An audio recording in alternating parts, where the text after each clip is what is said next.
काहीतरी एक माध्यम निवडायचं आणि त्याला झोडत बसायचं आणि आपल्या मनातला राग त्याच्यावरती काढत बसायचा किंवा इतर अजून कोणावर तरी. मुळात कारणीभूत तेच लोक आहेत, कुटुंबातलीच लोक आहेत. राजकारणामध्ये आणि सगळ्या व्यवहारामध्ये ज्यावेळेला त्यांचा इंटरफेरन्स ज्यावेळेला वाढत गेला पहिल्यापासून, त्याच्यातनंच या सगळ्या गोष्टी घडत होत गेल्या. माझंही बाहेर पडणं त्याचमुळे होतं. आत्ताही तुम्ही एकांतात काहीतरी या आमदारांना किंवा शिंदेना विचारा, काय कारण काय तुमचं, हीच कारणं मिळतील. मुळात मातोश्रीचा राजकारणापेक्षा, चळवळीपेक्षा आणि विचारापेक्षा अर्थकारणात जास्त रस होता असं तुम्हाला कसं आहे, या सगळ्या याच्यामध्ये चांगल्या काळामध्ये यायचं, सत्तेवरती यायचं, अजून कोणाला तरी चोंबळायचं आणि या सगळ्या ह्याच्यामध्ये मग चांगल्या काळात संपत्ती गोळा करायची आणि मग असला काहीतरी वाईट काळ आला की बाळासाहेबांच्या नावावरती सिंपती गोळा करायची. एवढेच उद्योग चालू आहेत. तेव्हा लोकांना विचारलं जात नाही आणि ज्या लोकांमध्ये ज्या गोष्टी भरलेल्या आहेत त्या गोष्टींचं तुम्हाला काही कौतुक नाही. कसं आहे, मी तुम्हाला एक गोष्ट सांगतो, असुरक्षित माणसं असतात ना, ते कधी प्रगती नाही करू शकत. ते कधी ह्याच्या खांद्यावरती त्याच्या खांद्यावरती असंच तो प्रवास करत असतात आणि मग कोणी उतरवलं की मग त्यांना त्यांची जाणीव होते, जागा कळते. अजून झाली की नाही मला माहित नाही. मुळात तुम्ही इशारा कोणाकडे करताय ते आम्हाला नीटपणे लक्षात येत आहे. मुळात तुम्ही ज्यांच्याकडे इशारा करताय त्यांना पक्षप्रमुख करण्यातही महाबळेश्वरच्या त्या अधिवेशनात तुम्हीच प्रस्ताव टाकला होता. बिलकुल. पस्तावताच? बिलकुल नाही. याचं कारण शिवसेना ही बाळासाहेबांची आणि बाळासाहेबांचं ते अपत्य आहे. त्या संपूर्ण काळामध्ये बाळासाहेबांच्या मनात काय चालू होतं आणि त्यांच्या मनातलं काय चालू होतं हे मला जाणवत होतं, मला माहिती होतं. राजकारणामध्ये अशा गोष्टी सांगितलेल्या लोकांना पचत नाहीत किंवा पटत नाहीत. पण तेव्हाही माझ्या मनात कधीही शिवसेना त्याचा प्रमुख व्हावं, अध्यक्ष व्हावं असं कधीच नव्हतं. मी अनेक बाळासाहेबांना ह्याच्याबद्दल पत्र पण लिहिलेली होती. मी त्याही काळामध्ये फक्त एकच गोष्ट विचारत होतो की माझा जॉब काय. म्हणजे तुम्ही इतरांवरती सगळ्या जबाबदाऱ्या टाकणार आणि मला फक्त तुम्ही निवडणुकीला फक्त भाषणासाठी बाहेर काढणार. मी भाषण ज्या वेळेला देतो त्यावेळेला मी कन्व्हिन्स असतो एखाद्या विषयामध्ये आणि कन्व्हिक्शनने मी ती बोलत असतो. मी बोलल्यानंतर जर समजा ती गोष्ट जर झाली नाही सत्तेतनं, तर मी पुढच्या वेळेला जाऊन त्यांच्यासमोर काय म्हणून भाषण करायचं. म्हणजे मी दुसऱ्यांच्या जीवावरती मी माझा शब्द टाकत बसायचा हे शक्य नव्हतं.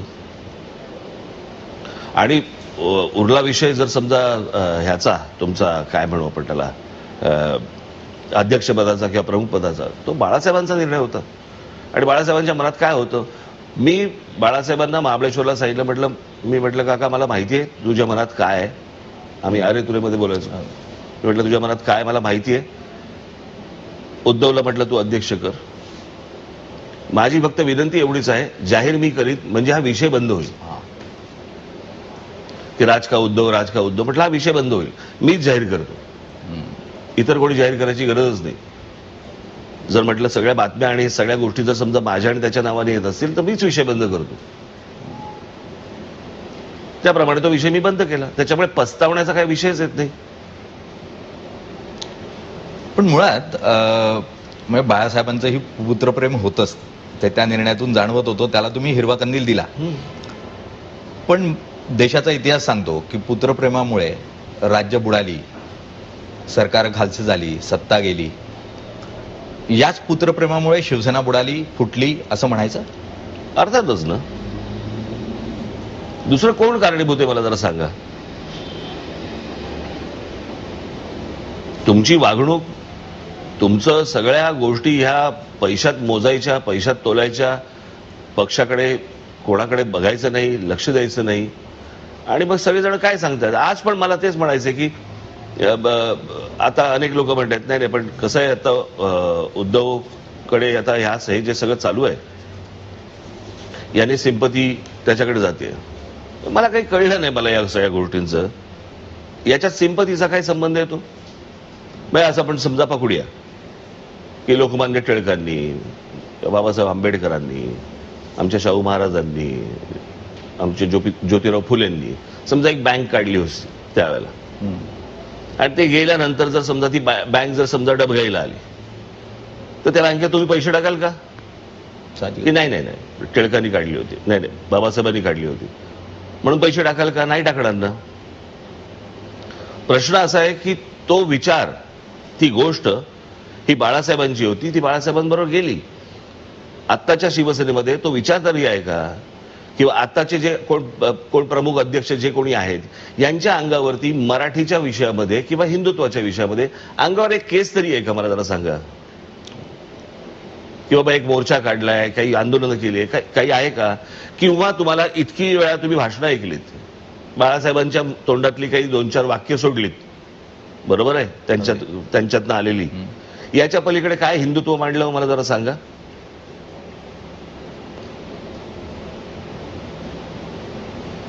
ज्या वेळेला त्या रजा अकादमीनं ज्या वेळेला इथे धुडगूस घातला होता, त्यांच्या विरोधात काढलेला मोर्चा हा आम्ही काढला होता.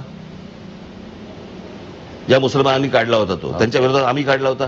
जे पाकिस्तानी कलावंत जे इथे येऊन जे काही गाणी गातायत, पिक्चरमध्ये कामं करतायत, यांना हाकलून कोणी दिलं होतं? आम्ही दिलं होतं. आता ही भोंग्याचा विषय आम्ही बंद केला. यात काय आम्ही आम्ही आम्ही हा विषय नाहीये, पण जी गोष्ट तुम्ही करतात ती कन्व्हिक्शनने करतात, एका कमिटमेंटने करतात, तो विचार माझ्या आजोबांचा, बाळासाहेबांचा विचार, तो विचारांचा वारसा हा मला असं वाटतं मी चालवतोय.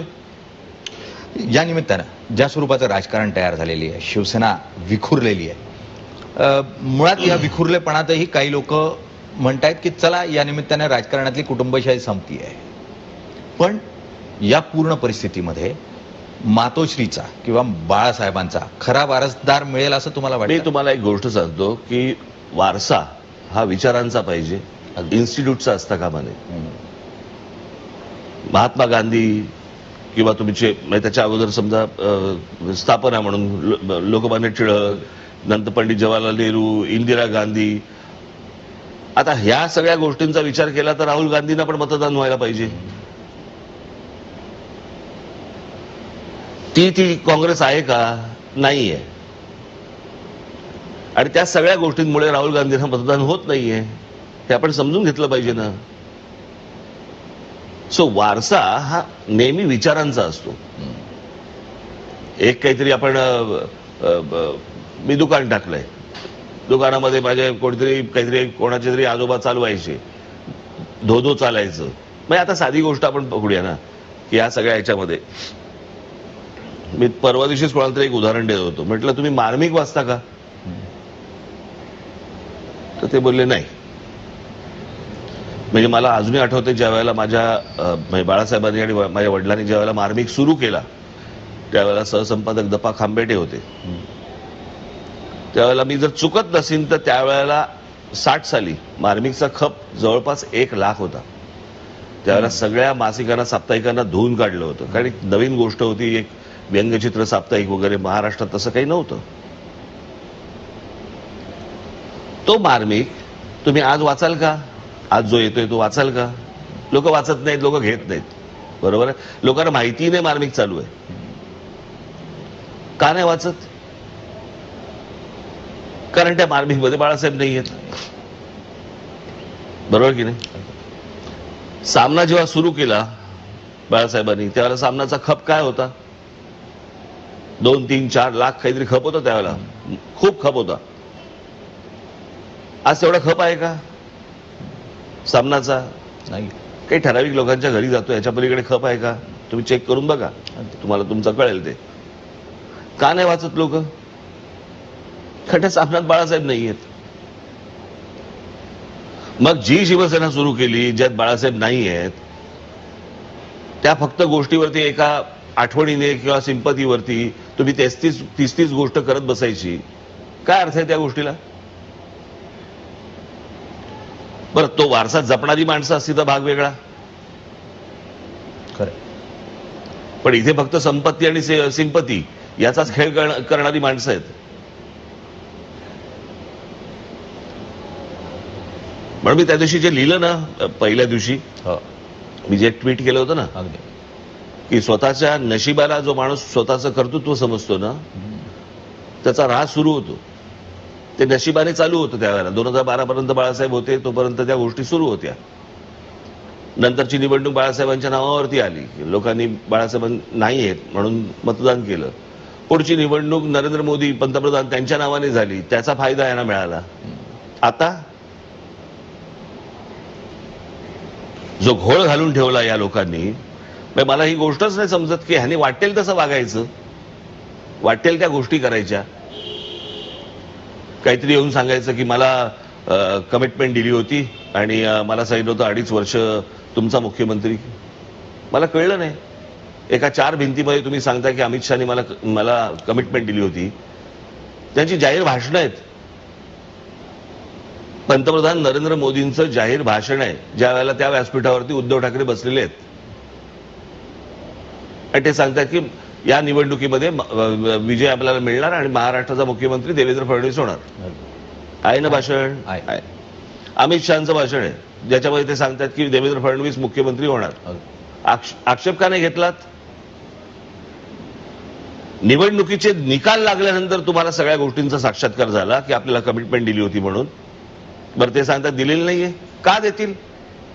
मी तुम्हाला साधी गोष्ट सांगतो. मला अजूनही आठवतंय की 88-89 ची गोष्ट असेल, 89.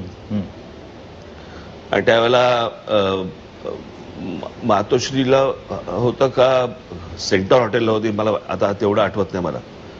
पण त्यावेळेला बाळासाहेब होते, आम्ही सगळे होतो, गोपीनाथराव होते, प्रमोदजी होते. मला असं वाटतं त्यावेळेला ते अध्यक्ष वहाडणे होते बहुधा. आणि असे सगळेजण बसलेले होते. आणि मग त्यावेळेला असा एक फॉर्म्युला ठरला की ज्याचे जास्ती आमदार त्याचा मुख्यमंत्री. सगळ्यांनी मान्य केलं. त्या 90च्या मला असं वाटतं निवडणुकीमध्ये शिवसेनेला काहीतरी 54 काहीतरी आमदार निवडून आले आणि 42 का काहीतरी भाजपचे निवडून आले. त्या सगळ्या बोलण्यानुसार मनोहर जोशी विरोधी पक्षनेते झाले आणि मग त्यावेळेला भुजबळांचं बंड झालं, त्याच्यामध्ये शिवसेनेचे आमदार कमी झाले आणि मग गोपीनाथ मुंडे त्या कमिटमेंटप्रमाणे विरोधी पक्षनेते झाले. 95ला निवडणुका झाल्या, त्याप्रमाणे मला असं वाटतं 71 का 72 शिवसेनेचे निवडून आले आमदार आणि 61 का 62 का असं 63 काहीतरी भाजपचे काहीतरी निवडून आले. त्याप्रमाणे मनोहर जोशी मुख्यमंत्री झाले, त्याच्यानंतर नारायण राणे मुख्यमंत्री झाले. मला आठवत नाही कधी भारतीय जनता पक्षाकडनं असा प्रस्ताव आला की नाही 2.5 वर्ष आम्हाला द्या म्हणून. मग जर समजा युतीमध्ये हा एक फॉर्म्युला ठरलेला आहे तर तुम्ही का बिघडवताय आणि तुम्ही का सांगताय की 2.5 वर्ष आम्हाला मिळाली पाहिजेत?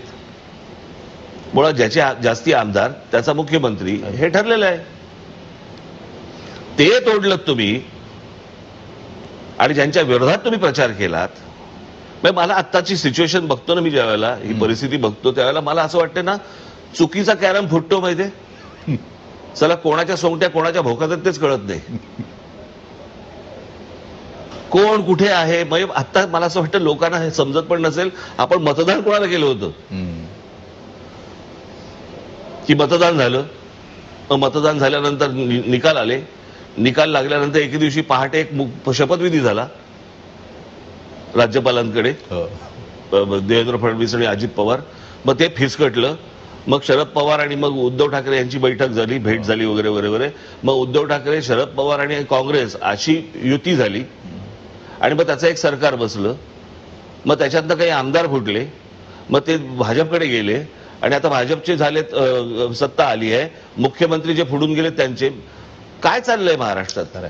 अगदी असा महाराष्ट्र राजकीय दृष्ट्या कधीच बघितला नाही आपण. याचं कारण लोकांच्या मतांची किंमत नाहीये ना.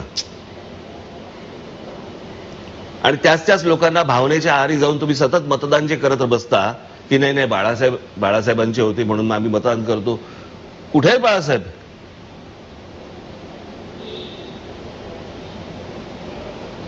मग या भावनांना काही अर्थ आहे की नाही की ज्याच्यामध्ये आपण महाराष्ट्र दिवसेंदिवस मागे आपण नेतो आहोत, याचा विचार पण नाही साधा येत आपल्या मनात. की जे आमदार आपण निवडून देतोय तो आमदार भलतीकडे जातोय, तो भलतीकडे कुठेतरी पैसे घेऊन कोणाकडे तरी अजून तिसऱ्याकडे जातोय. काय चाललंय? लोकांनी काय फुकटच्या फाकट आपल्या उन्हातानामध्ये उभं राहायचं आणि यांना मतदान करत बसायचं का? पण मुळात या पूर्ण परिस्थितीमध्ये उद्धव ठाकरे चुकले असं वाटतं की त्यांनी काँग्रेस एनसीपी बरोबर जायला नको होतं. मुळात तुम्ही पहिल्यांदा कमिटमेंटला चुकलात ना. ज्याचे जास्ती आमदार त्याचा मुख्यमंत्री, बरोबर ना? ही गोष्ट ठरली आहे ना. मग तुम्ही सांगताच कशी की 2.5 वर्ष आम्हाला द्या? नाही, पण त्यांचं असं म्हणणं आहे की भाजपची राष्ट्रीय पातळीवरची पूर्ण नीती बघितली तर प्रादेशिक पक्षांना संपवणं हा अजेंडा भाजपचा दिसतो. मुळात पहिली एक गोष्ट तुम्ही बंगालमध्ये बघितलं ना, बंगालमध्ये बघितलं, तामिळनाडूमध्ये बघितलं ना. असं कोणी संपवायचं ठरवलं तर संपत नसतं. तुम्ही जर समजा आता हाराखेरी केलीत तर त्याला परमेश्वर कोणीच नाही वाचवू शकत. प्रत्येक राजकीय पक्षाला असं वाटतं की मी मोठा व्हावा, यात काही गैर नाही, बरोबर आहे. समोरचा संपावा आणि मला राज्य मिळावं असं प्रत्येकाला वाटत असतं. पण समोरच्याने आपापला स्वतःचा विचार करायचा असतो ना, की मी ह्याला कसा संपवीन, किंवा संपवीन म्हणण्यापेक्षा मी कसा वाढीन. अगदी आपल्याकडे पूर्वी म्हणायचे ना की एखाद्याने ओढलेली एखादी लाईन ही त्याची खोडण्यापेक्षा मी माझी स्वतःची ओढीन. हा विचारच नाही. आता तुम्ही जर समजा आत्मघात करायचा ठरवला तर समोरच्या पक्षानं काय करायचं? काहीच करू शकत नाही. अगदी. पण विचाराचा तुमच्या सातत्यानं बोलण्यामध्ये विचार हा खूप महत्वाचा जाणवतोय. मुळात हा विचाराचा वारसा तुम्ही सातत्यानं दाखवण्याचा आणि दाखवण्याचा नाही प्रयत्न करते. मी कन्व्हिन्स्ड आहे. मी ते कन्व्हिक्शनने करतो. तो वारसा माझ्याकडे आहे, हा बघा रे वारसा, असं नाही येते. ते काय आधार कार्ड नाहीये. मी कन्व्हिन्स्ड आहे त्या गोष्टीला. मी जे लहानपणापासून बाळासाहेबांना बघत आलो, जे लहानपणापासून मी जे वाचलं पाहिलं, एक पहिले तुम्हाला सांगतो, एक आव आणणं आणि खरंच तुमच्या मनामध्ये असणं, या दोन्ही गोष्टी लोकांना समजतात.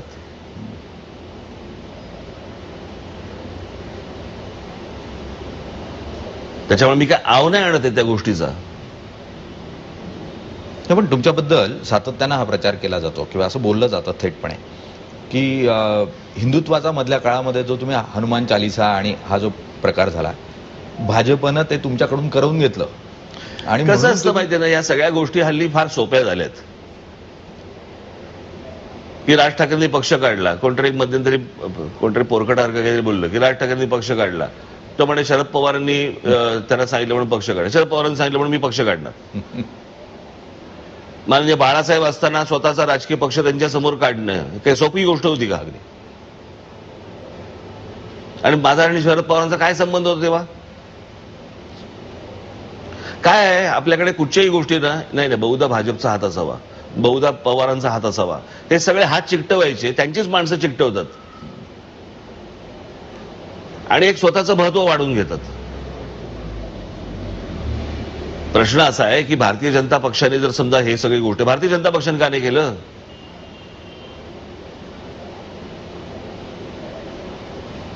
मी खरंच आता त्यांच्या त्या कोणतरी त्या कोण बोलल्या नाही का प्रवक्त्या, ज्यांना काहीतरी काढून टाकलं वगैरे काहीतरी, खरं तर ते मोहम्मद पैगंबराबद्दलचं काय त्यांनी जे ऐकलेली गोष्ट फक्त ती उद्धृत केली होती तिकडे, त्याच्यावरती सगळ्यांनी माफी मागायला सुरुवात केली. ते इथे ते हरामी बसलेत काय ते ओवेसी, तो आमच्या देवदेवतांबद्दल ज्यावेळेला जाहीर भाषणांमधनं बोलतो त्यावेळेला बाकीचे मागतात का हो माफी? अगदी खरं. जे देश उठले होते त्या देशाने मागितली का माफी की नाही नाही नाही त्याच्याकडनं आमच्या चूक झाली, असं होणार नाही म्हणून?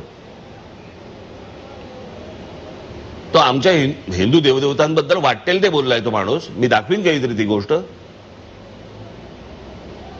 आणि माझं म्हणणं एवढंच आहे ना की कोणी एखादा माणूस काहीतरी करतोय, चला एखादा लहान पक्ष असेल येत असेल पुढे, बरोबर आहे, मग ते कसं होतं, सगळेच जण सांगतात नाही नाही ह्यांचा हात असावा बहुधा ह्याच्या मागे, मग ह्यांचा हात असावा यांच्या मागे.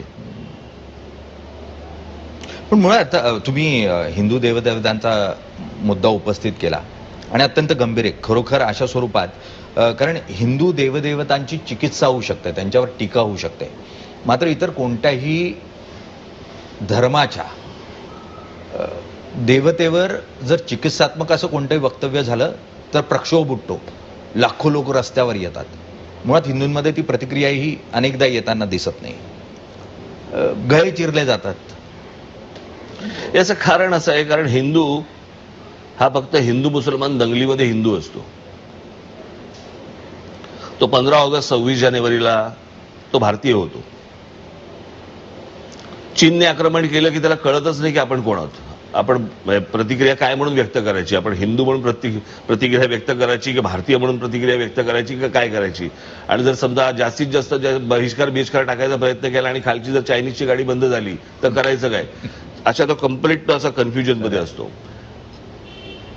तो खरा होतो, मग नंतर गुजराती होतो, मराठी होतो, तामिळ होतो, पंजाबी होतो, बंगाली होतो. आणि मग तो एकदा मराठी झाला की तो मग मराठा होतो, ब्राह्मण होतो, माळी होतो, कुणबी होतो, आगरी होतो, सगळा होतो. मी मध्यंतरी माझ्या भाषणामध्ये एकदा सांगितलं, हे आपण जे जातीमध्ये जे अडकलेलो आहोत, जात काय. मला मध्यंतरी चांगलं एक पुस्तक आलं आणि त्या पुस्तक होतं कायस्थ. बरं. आणि त्यांनी मला सांगितलं की आम्हाला ह्याच्यावरती तुमची प्रस्तावना पाहिजे. तर मी म्हटलं, जाती भीतीवरती मी काही लिहित भीत नाही कधी. म्हटलं मला नाही तरी पण आम्हाला तुमच्याकडनंच प्रस्तावना पाहिजे. मी ती प्रस्तावना तुम्हाला दाखवत होती. त्या प्रस्तावनेमध्ये मी त्या सगळ्या गोष्टी लिहिलेल्या आहेत की जातपात आम्ही कधी आमच्या घरात कधी कोणी मानली नाही किंवा आम्हाला कधी माहितीच नाही. माहिती नाही हेच बरं आहे, मी तिकडे लक्षच जात नाही. पण शेवटी मी त्याच्यामध्ये असं म्हटलं की त्या पुस्तकामध्ये साधारणपणे खाद्य संस्कृती कुठची, आपली कुलदैवत कुठची, बाकीच्या गोष्टी कुठच्या, आपल्याकडे कोणते कोणते काय काय गोष्टी असतात ते सगळं त्याच्यामध्ये होतं. मी म्हटलं सर्व जातींमधली सगळ्यात आवडणारी गोष्ट जर कुठची मला असेल तर ती खाद्य संस्कृती आहे, कुठचीही जात असू देत. मला असं वाटतं की प्रत्येक जातीमधल्या प्रत्येक आजीने अशी पुस्तकं लिहिली पाहिजेत आणि ह्या गोष्टी शिकवल्या पाहिजेत, टिकवल्या पाहिजेत आणि पुढच्या पिढ्यांच्या हातात दिल्या पाहिजेत. तर कारण हिंदू ही संस्कृती आहे, ती संस्कृती टिकली पाहिजे. म्हणजे आज बघा तुम्ही, जवळपास मधली 125 वर्ष जर मराठेशाहीची सोडली आपण,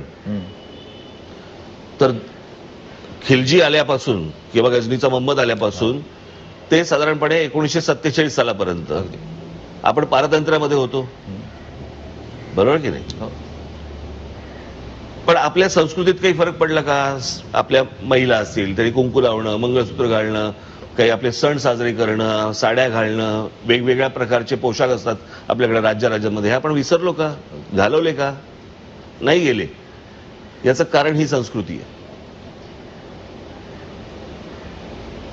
आणि ज्या वेळेला धर्माची गोष्ट येते, हे जेव्हा गळेबिळे चिरतात ना, तुम्ही आता बोललात ते, धर्माची ज्यावेळेला गोष्ट येते त्यावेळेला हे जास्तीत जास्त असुरक्षित असतात, कारण तो संपला की ते संपले.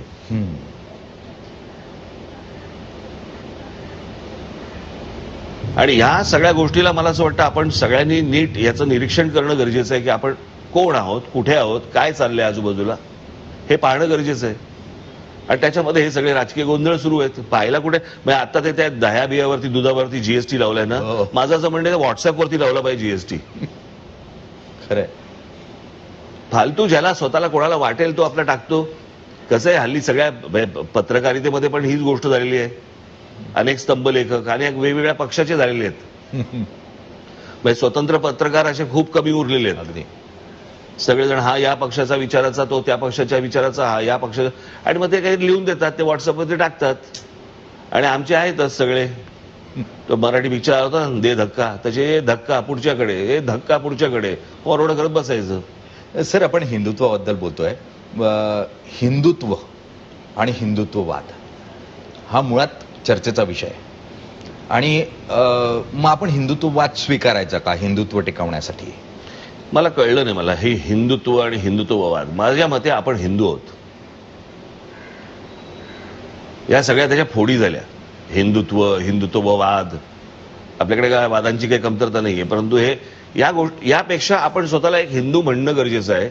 याच्यावरती तुम्हाला आठवत असेल तर मी माझ्या अधिवेशनामध्ये मी सांगितलं होतं की माझ्या धर्माला जर समजा तुम्ही नख लावलं तर मी हिंदू म्हणून अंगावरती येईन, आणि माझ्या जर समजा भाषेला आणि माझ्या मराठीला जर समजा तुम्ही नख लावलं मी मराठी म्हणून अंगावरती येईन.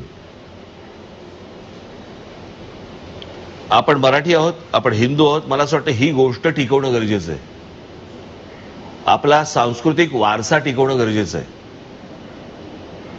आपण पण जर समजा त्यांच्यासारखे फॅनॅटिक झालो, आपण मानी असलो पाहिजे. अगदी आपण धर्मांध असता कामा नये. अगदी कळलं का? ते तसे वागतात म्हणून आपण तसे वागलं पाहिजे गरज नाहीये. किंबहुना होता पण कामा नये आपण. म्हणजे असल्या गोष्टींचं अनुकरण करून चालणार नाही आपल्याला. आपण जे आहोत, आपल्या ज्या गोष्टी आहेत, व्हॅल्यूज ज्या आहेत इतक्या वर्षांच्या, हजारो वर्षांच्या, मला असं वाटतं त्या टिकवणं गरजेचं आहे. त्या पुढच्या पिढ्यांच्या हातामध्ये देणं गरजेचं आहे. त्या टिकणं गरजेचं आहे. अगदी खरंय. तुम्ही जर म्हणतायत मुळात तोच विचार शिवाजी महाराजांनी हिंदुत्वाचा अर्थातच दिलेला होता. 18 पगड जाती आणि अगदी मुस्लिमांनाही बरोबर घेऊन स्वराज्य उभं राहिलं. मुळात तुम्ही एक उल्लेख केलात की बाळासाहेबांनी काढलेली शिवसेना, बाळासाहेब गेले, आता विचारही गेला अशी स्थिती तयार झाली आहे. पण मराठी माणसाला असं वाटतं की मुंबई टिकली, वाढली, जगली, मराठी माणूस जर जगला तर तो शिवसेनेमुळे जगला. म्हणूनच मी तुम्हाला सांगतो ना की हा विचार आहे, हा विचारांचा वारसा.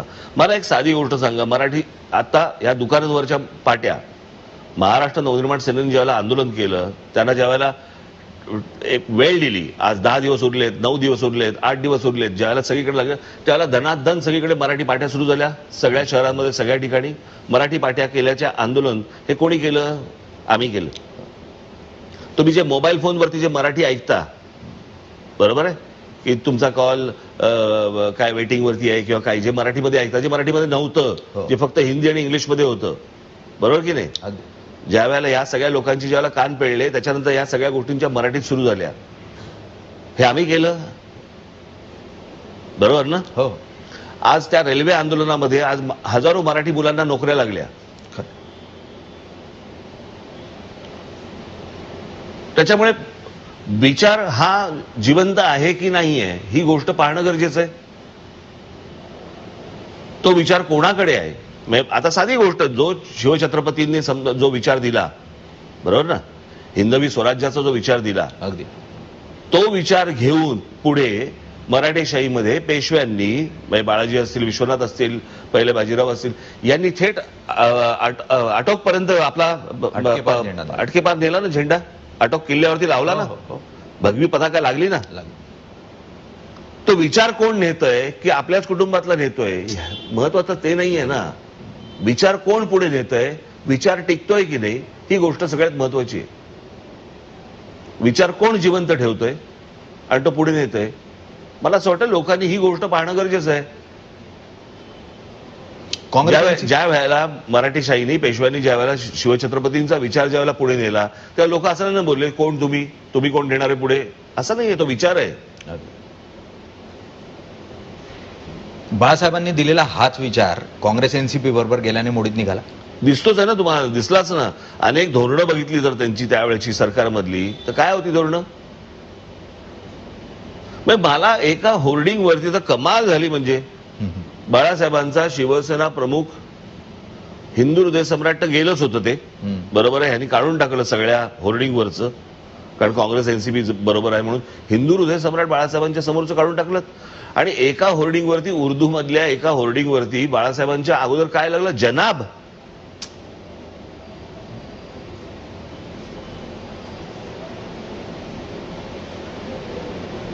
सगळ्या गोष्टी तुम्ही सोडून द्यायच्या फक्त सत्तेसाठी आणि पैशासाठी, आणि उद्या ते हातातलं गेलं की मग लगेच परत बाळासाहेबांच्या नावाने परत तुम्ही जप करत बसायचा.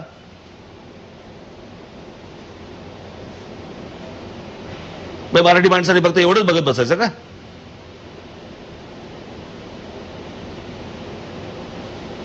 हे ढोंगी आहेत. हे फक्त बाळासाहेबांच्या नावाचा वापर करतायत आणि वापर करून जेवढं पदरात अजून घेता येईल तेवढं चालू आहे. हे ज्या वेळेला असल्या प्रकारचे ज्या वेळेला दिवस येतात त्यावेळेला मग अगदी असा चेहरा बिरा करून जायचं लोकांसमोर म्हणजे मला कळलं नाही, इतके दिवस आजारी होते, कुठे मंत्रालयात जात नव्हते, कुठे जात नव्हते, आता शिवसेना भवनला जातात. झालं, बरं झालं सगळं. मला कोणाच्या वैयक्तिक आयुष्यामध्ये शिरायचं नाही आणि कोणाच्या कुटुंबातही जायचं नाही मला. पण ज्या वेळेला एखादी गोष्ट, ज्यावेळेला ते कुटुंब ज्या वेळेला राजकारणात येतं, पुढे येतं आणि सगळ्या गोष्टींचे व्यवहार ज्यावेळेला बघायला लागतात, त्या वेळेला मग तुम्ही बोलणार नाही का या गोष्टी? मी त्या दिवशी माझ्या गुढीपाडव्याच्या सभेमध्ये पण बोललो होतो. त्यांनी सांगितलं होतं की माझ्या कुटुंबावरती कसले येता, अटक करायची असेल तर मला करा. अरे वा रे वा, सगळ्या ठिकाणी तुमचं कुटुंब शिरणार आतमध्ये आणि त्यांच्यावरती कुठची कारवाई झाली की तुम्ही चिडणार आणि तुम्ही म्हणणार कुटुंबावरती कसले येतात. पण त्यातून ईडी लागली आणि ईडी मग थोडंसं धास्तावणारी होती. त्यातून अनेक प्रश्न तयार झाले, वादही वाढत गेले आणि एक दोन नेता अनेक जणांवर ईडी लागत गेली. मुळात ईडीच्या माध्यमातून आम्हाला संपवण्याचा प्रयत्न करण्यात आला, अशा स्वरूपाचा प्रचार झाला. प्रश्न असायला ना की हात स्वच्छ असतील तर जा सामोरे, संपताय कशाला? तुम्हाला विचारायला बोलवत आहेत ना की बाबा याचं काय आहे. मला पण बोलवलं होतं ना, मी गेलो ना, सांगितलं. राजकीय दृष्ट्या जर समजा तुम्हाला करायचं असेल, आता आणीबाणीच्या काळामध्ये राजकीय दृष्ट्या सगळ्यांना आत टाकले होते ना, बरोबर ना? म्हणजे राजकारण आहे. आणि कसं आहे, शेवटी आज जे करतायत बरोबर आहे, उद्या फासे पलटतात, सगळ्या गोष्टी उलट्या सुलट्या होतात. या होतच आल्या. काँग्रेसचं सरकार होतं, काँग्रेसच्या सरकारमध्ये ह्या गोष्टी झाल्या. आता भाजपचं आलं, भाजप आता त्याच गोष्टी करते.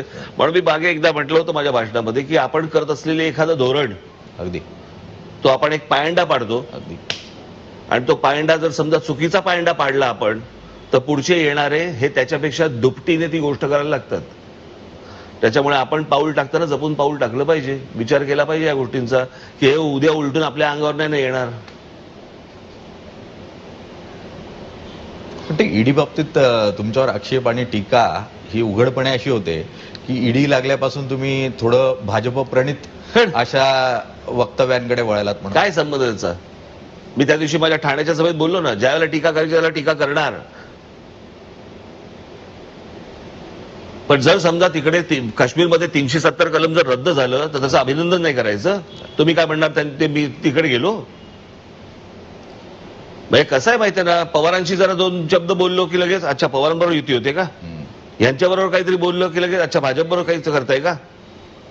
म्हणजे एकदा पंतप्रधान नरेंद्र मोदी ज्यावेळेला बारामतीला आले आणि ते म्हणाले की मैं शरद जी की मैं उंगली पकड़ के मैं राजनीति में आया, असं पंतप्रधान नरेंद्र मोदी म्हणाले होते, बरोबर ना?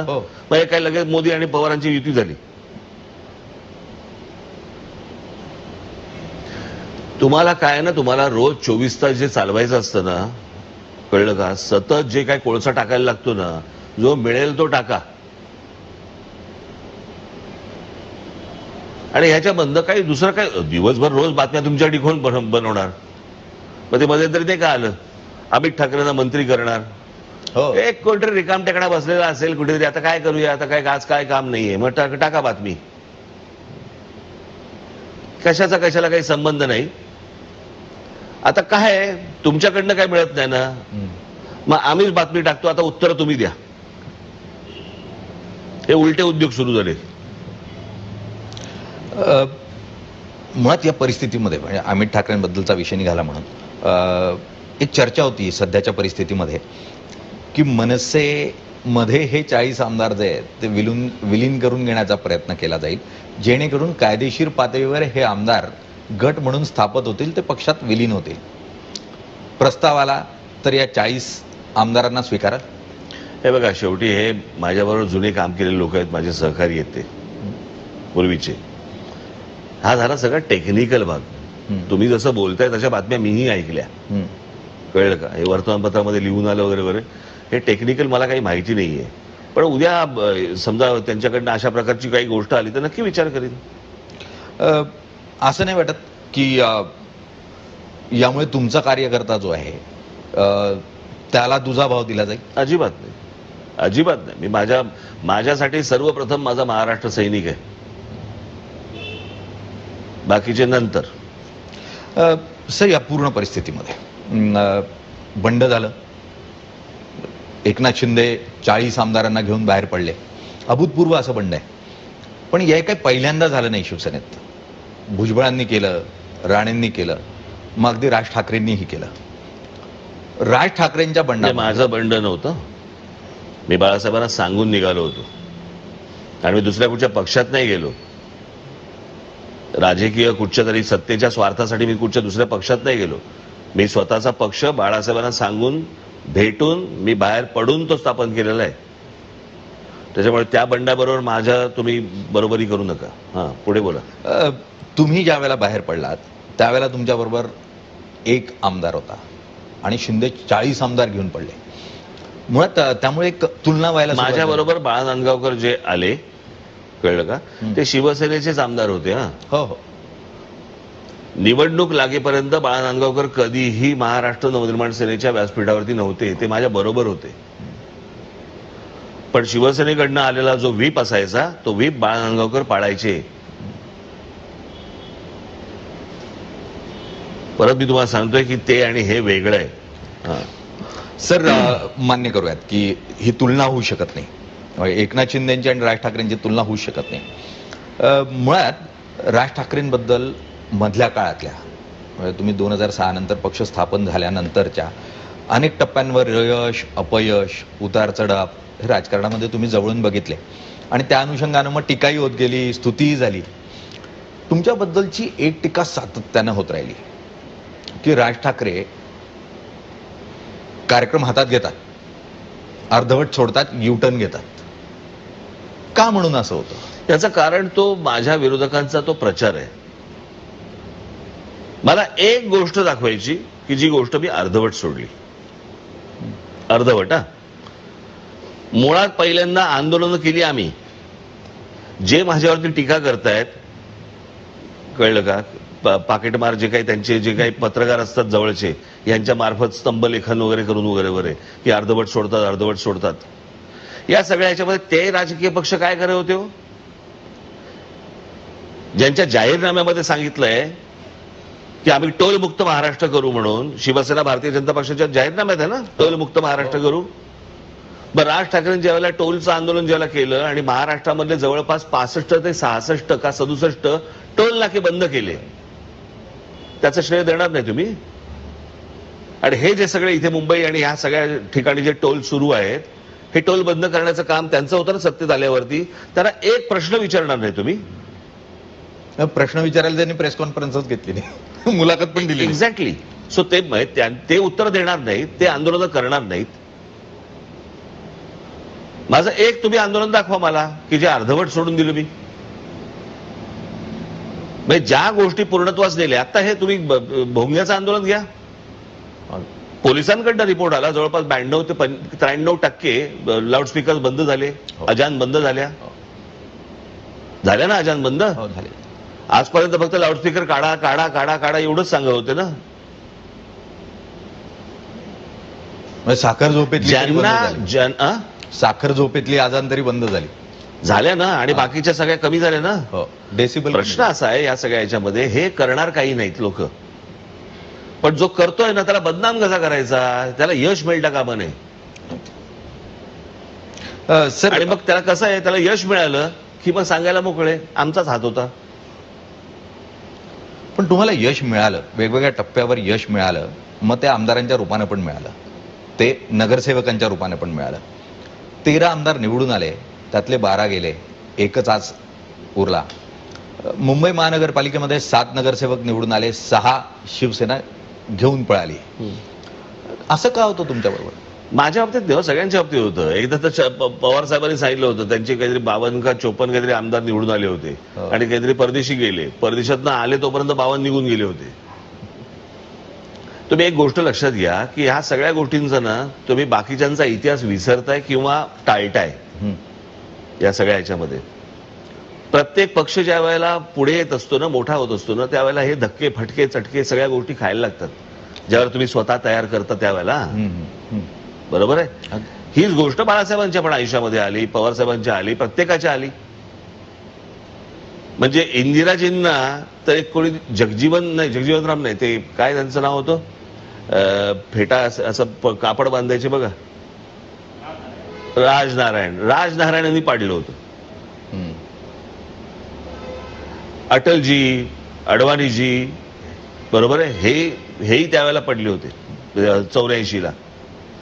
सो तुम्ही एक गोष्ट बघा की ही स्थित्यंतरं प्रत्येकाच्या आयुष्यामध्ये येतात आणि जातात, प्रत्येक राजकीय पक्षाच्या.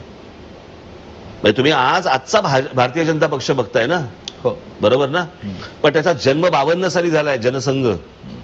80 साली भारतीय जनता पक्ष त्याचं नाव बदललं गेलं, जनसंघाचं भारतीय जनता पार्टी असं नाव झालं, बरोबर ना. आज 2014ला संपूर्ण बहुमत त्यांच्या हातात आलं. म्हणजे 52 ते 2014 हा प्रवास विसरायचा. 66 साली शिवसेनेचा जन्म झाला, बरोबर आहे, पण शिवसेनेच्या हातामध्ये मुंबई महानगरपालिका 85 साली आली. त्याच शिवसेनेला राजकीय सिंबल, बरोबर आहे, राजकीय निशाणी ही 89ला मिळाली. आपण कसं आहे 47 पासूनची काँग्रेस बघतोय, पण त्या काँग्रेसचा त्याच्या अगोदरचा संघर्ष बघणार नाही का आपण? तुम्हाला काय माहिती होतं 47 साली आपल्याला स्वातंत्र्य मिळणार आहे? सो प्रत्येक राजकीय पक्ष हा वेगवेगळ्या संघर्षातनं जात असतो, माणसं येत असतात, जात असतात वगैरे वगैरे. तो त्याच्या टप्प्यापर्यंत पुढे पुढे जात असतो, त्याच्या विचारांनी जात असतो. मला एवढा विश्वास आहे की मी माझ्या विचारांचा पक्का आहे. जो मला विचारांचा वारसा आजपर्यंत माझ्या आजोबांकडनं, माझ्या वडिलांकडनं, माझ्या काकांकडनं जो मला मिळाला, त्या वारशावरती मी पुढे चालू आहे आणि तो त्याला ओहोटी लागणार नाही.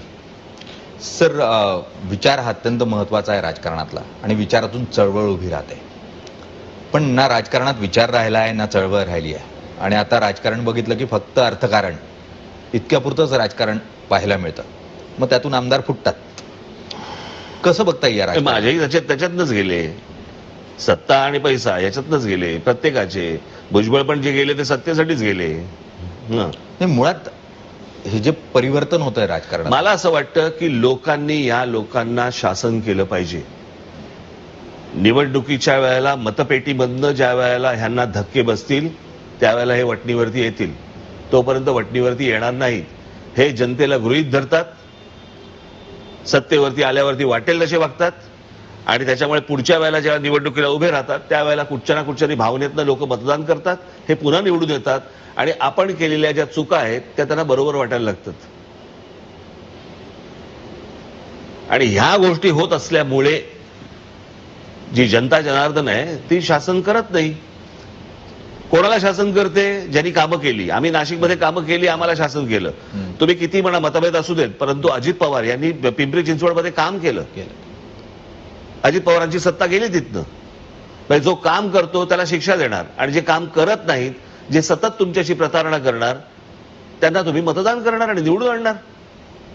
जे कुठची कमिटमेंट तुमच्याशी करत नाहीयेत, फक्त नुसते आपले बाहेर येणार, बोलणार, आणि त्याच्यानंतर त्याचं काय होणार, जाहीरनामे तर कधीपासून छापले जात आहेत, त्याचा पुढे काय होतं कोणी वाचत पण नाही.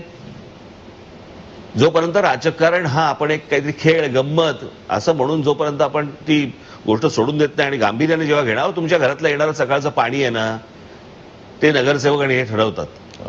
तुमच्या घरात येणारं दूध, त्याची किंमत काय असावी हेच मंत्रालयात ठरलं जातं. तुमच्या घरात येणारी इलेक्ट्रिसिटी हे राजकारणी ठरवतात.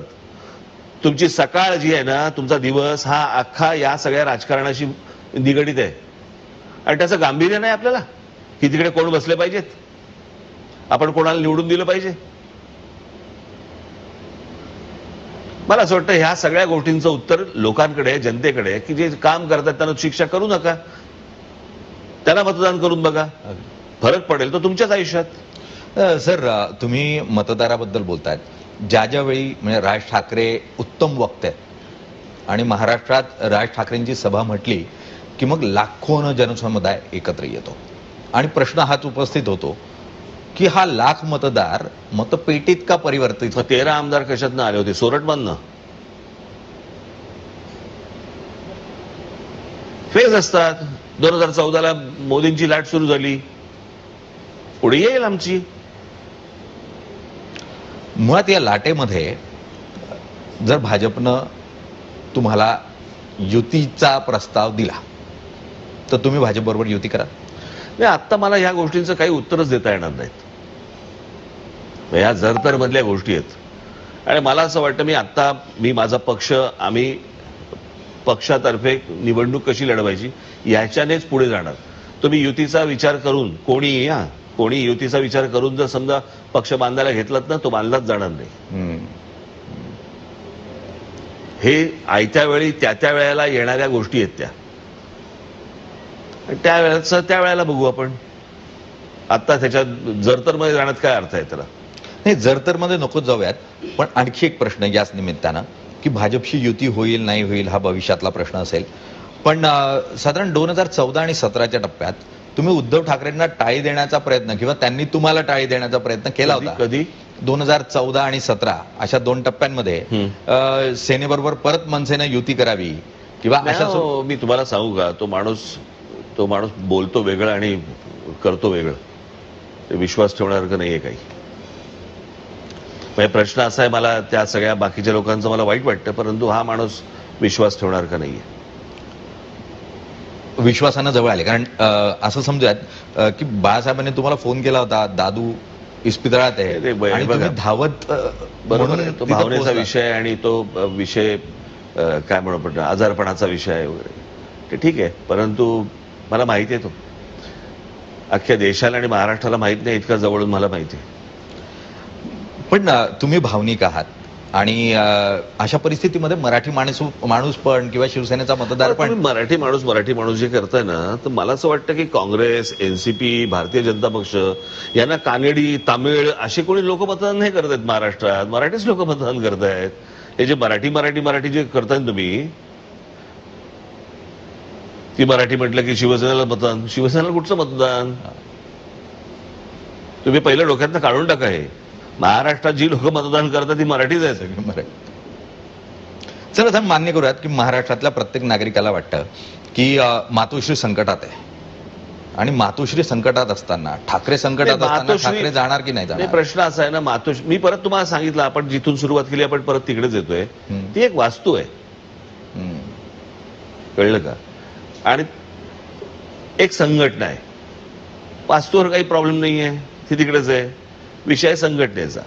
जो माणूस संस्थापक होता तो माणूस आता त्या संघटनेत नाहीये ना, त्याचा विचार त्या संघटनेत पक्षात आहे. हळहळ करण्यात काय अर्थ आहे? सर, आता थोडंसं राजकारणाच्या बाहेर आणि कुटुंबाचा विषय निघाला म्हणून कुटुंबाबद्दल. तुम्ही आजोबांना तुमच्या जवळून बघितलं, प्रबोधनकारांना. आता तुम्ही आजोबा झालाय.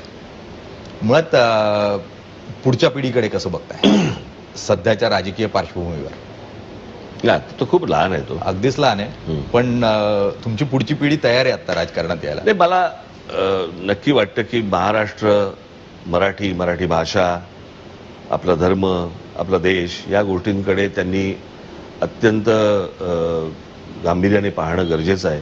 आपला माणूस, हा इथला माणूस, मराठी माणूस, या मराठी माणसाबद्दल समजून घेणं गरजेचं आहे.